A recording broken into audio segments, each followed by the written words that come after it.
Good morning. आप सब कैसे हैं? आशा करती हूँ आप सब ठीक हैं। आज मैं आपको कक्षा 10वीं के गणित भाग 1 का पार्ट 1 दो चरांकों वाले रेखीय समीकरण सीखेंगे। दो चरांकों वाला रेखीय समीकरण हम पिछली कक्षा में भी सीख चुके हैं। तो जिस समीकरण में दो चरांकों का उपयोग किया जाता है और चरांक वाले प्रत्येक पद का घात 1 होता है, ऐसी समीकरण को दो चरांकों वाला रेखीय समीकरण कहते हैं। अब यहाँ पर नीचे दो चरांकों वाले रेखीय समीकरण का सामान्य स्वरूप दिया है ax plus by plus c बराबर 0। यह दो चरांकों वाला रेखीय समीकरण का सामान्य स्वरूप है। यहाँ पर x और y दो चर हैं, a, b, c वास्तविक संख्याएं हैं और a और b यह एक ही समय पर शून्य नहीं हो सकते हैं। जैसे नीचे समीकरण भी दी है 3x बराबर 4y माइनस की 12। अब हमें इस समीकरण को रेखीय समीकरण के सामान्य रूप में लिखनी है, तो उसके लिए बराबर के इस साइड जहां 4y माइनस के 12 लिखा है वहां पर 0 होना चाहिए और बाकी सब संख्या 3x के पास होनी चाहिए, तब यह उसका स्वरूप हम बना सकते हैं।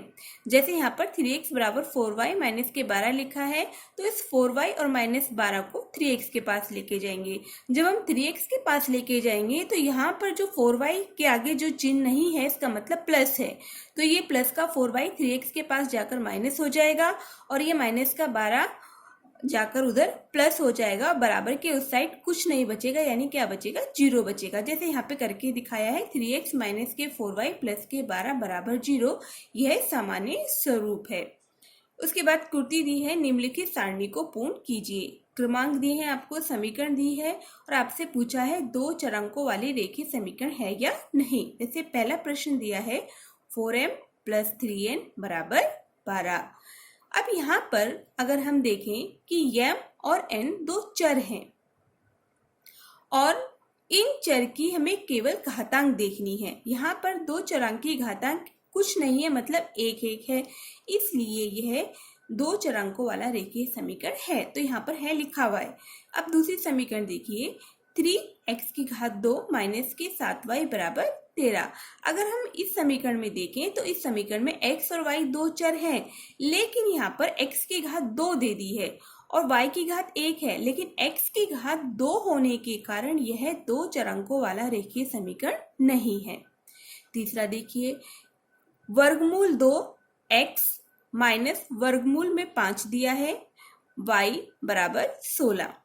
अगर हम यहाँ पर देखें कि x और y दो चर हैं, लेकिन इनके ऊपर अगर हम देखें तो इनकी घात भी कितनी दी है?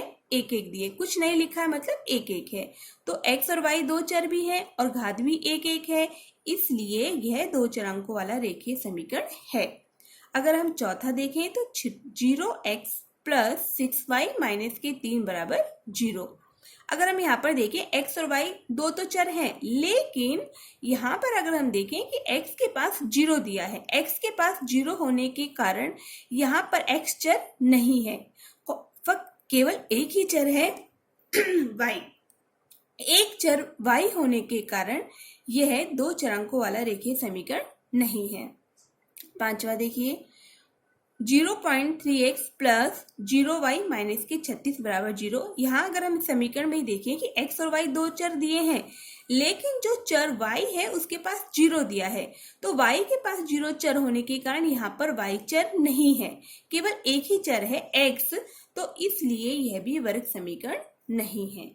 छठा देखिए, छठे में 4/x प्लस 5/y बराबर 4 दिया है। यहाँ पर x और y दो चर दिए हैं, लेकिन ये जो चर है x और y ये भाग में दिए हैं।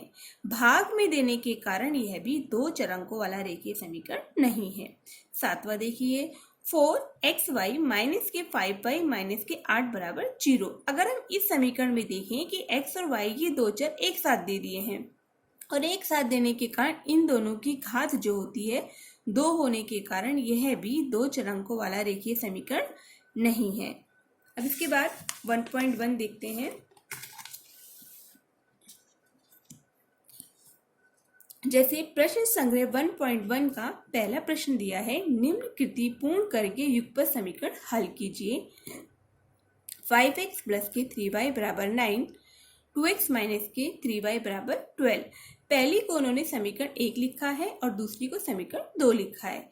समीकरण 1 तथा समीकरण 2 को जोड़ने पर अब समीकरण 1 को पहले उतार लिया है और उसी के नीचे समीकरण 2 को लिखा है। अब इन दोनों समीकरणों को हमें क्या करना है, जोड़ना है। जोड़ते वक्त अगर हम देखेंगे कि x और x इन दोनों को जोड़ना है हमें, तो x के जो आगे संख्या लिखी है वो 5 है और इस x के आगे जो संख्या लिखी है 2 है और दोनों के ही चिन्ह प्लस प्लस है, इसलिए 5 और 2 को जोड़ेंगे तो यहाँ पर कितना आएगा, 7। इस बॉक्स में आएगा 7 और x को ऐसी के ऐसी लिखेंगे। उसके बाद आगे दिया है प्लस के 3y और माइनस के 3y। इस y के आगे की भी संख्या 3 है और इस y की नीचे वाली समीकरण में भी y के आगे 3 लिखा है, लेकिन इनको घटाना है। ये दोनों समान होने के कारण जब हम इसे घटाएंगे तो ये कट जाएगा, तो कटने के कारण इसको नहीं लिखा गया है। बराबर के नीचे बराबर उतारा है। अब 9 और 12 इन दोनों के आगे कोई चिन्ह नहीं है, मतलब प्लस प्लस है, तो 9 और 12 को जब जोड़ेंगे, 9 और 12 को जोड़ेंगे तब जोड़कर कितना आएगा, 21 आएगा। तो इस बॉक्स में 21 लिखेंगे। अब उसके बाद x को ऐसी कैसी उतार लिया, बराबर ऊपर बॉक्स दिया है, बटे का निशान लगाया और नीचे एक बॉक्स बनाया है।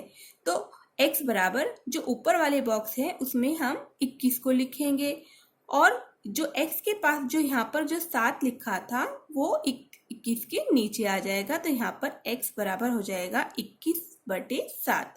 जब हम 7 को 21 से भाग देंगे तो यहाँ पर x बराबर क्या लिखेंगे, 3 लिखेंगे। अब x बराबर 3 समीकरण 1 में रखने पर x बराबर 3 समीकरण 1 हमारी है 5x प्लस के 3y बराबर 9। तो 5x इन दोनों के पास गुने का चिन्ह है, तो 5 गुने और इस x के स्थान पर हमें 3 रखना है, तो यहाँ पर हम x के स्थान पर 3 लिखेंगे प्लस 3y बराबर 9, बाकी ऐसे उतार दिया है। उसके बाद 3y को इन्होंने ऐसी की ऐसी उतारा है, बराबर 9 को भी ऐसे लिखा है। अब उसके बाद यहाँ पे माइनस का चिन्ह लिखा है। ये जो माइनस का चिन्ह है ये इधर का जो 5 गुने 3, 5 और गुने 3 की जब हम मल्टीपल करेंगे तो 15 आएगा।